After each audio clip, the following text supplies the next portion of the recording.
Yo, what is up guys? In today's video, I am going to show you the best updated game user settings for Fortnite Chapter 3 Season 4. From the start of the season, I am using these settings. These settings give me so smooth gameplay. So don't forget to like and subscribe to my channel, and without a further ado, let's get into it. So in the first place, open up a Fortnite game user settings. You can just simply find it while going into Windows search by typing and press enter and opening of the first place guys. Then you are gonna click onto the local, press F on the keyboard for Fortnite game, saved, config, Windows, and there you already have your game settings. And the first place, also right click onto it, make sure that the read only is not checked, because otherwise we cannot change anything in the game user settings themselves. And once we are in here guys, in the first place, now we can see a directly motion blur. As you can see stuck here in the season 4 update, it's actually on true guys, so therefore you want to put it on to false, because motion blur just simply makes your picture like super unsharp and it takes just weird overall to play with. Then we also have be show grass guys. This one you gotta put on default, therefore you can actually minimize the amount of grass, or better set like tweak down the graphics a little bit in the Fortnite in order to get more FPS. Then we also have GPU crash debugging guys, which should be on false as well, because let's just say as an example that your game is going to crash, it's going to send data to Epic Games. We don't care about it, so therefore we are gonna turn it off. Then we also have be latency tweak 1, which we are going to leave on the true guys, as latency tweak 2, which we can leave on 2 as well. Then the next place guys, you can see now anything which is somehow related to ray tracing, you can just simply go to put onto fold, and basically like on the lowest possible, which is here right on ray tracing reflection quality onto 1. Then here ray tracing AO quality as well into 1, and ray tracing GL quality you gotta put onto 0. Just someone make sure everything which is somehow related to ray tracing completely turned off in your config as well. Then guess what, display gamma, you can see here this is the best value in my opinion guys, it's 2.2. and then we have here in the back guys, we have 5 zeros, just simply put it on there. And the user interface contrast you are gonna leave on 1 dot, and then as well here now we have 6 zeros.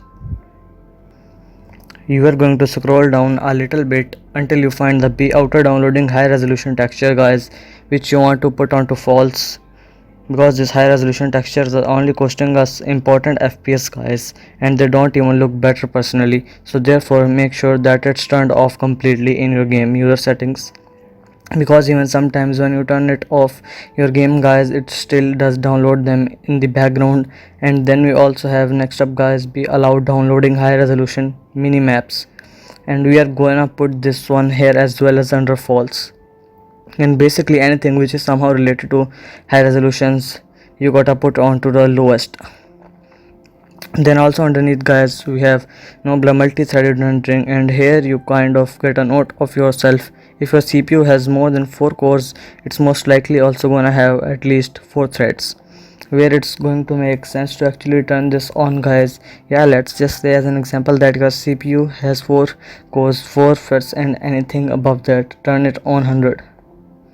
If you have a dual core CPU with only 2 guys, then you gotta leave it on false.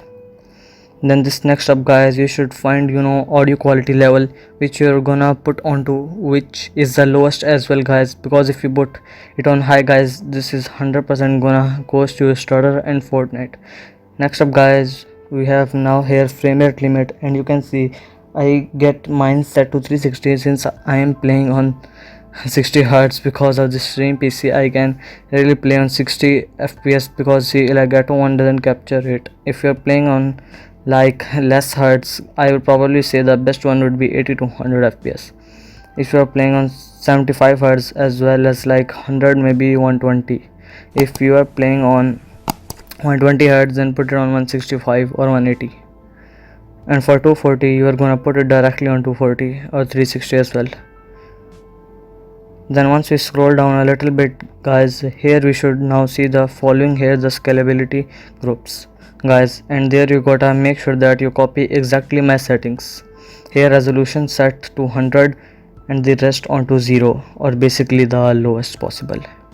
we want to get maximum FPS out of our Fortnite, and therefore yeah, we got to put it on the lowest one, guys. You won't have any competitiveness disadvantages because even the viewing distance on 0 still showcases you like 3 to 400 meters away what's going on. Then as well, under chat settings, guys, you can see that I have most of it actually set onto false, guys, and I would recommend you to turn every single one which I have here in the false, because this is just stuff which you don't need, and there are services in the background sending data to the Epic game servers, and this can or just decrease your FPS, and the more is going on your screen is also going to be way more hardware demanding. So therefore that put up everything which you can hear, guys, just to make sure to copy exactly here my settings and you should be good to go. Then guys, of course, for the D3, which is basically the DirectX mode, you can see that I am right now here not using DX12, which means that I am using the performance mode on mesh quality 0, and this is like the best settings in my opinion, guys.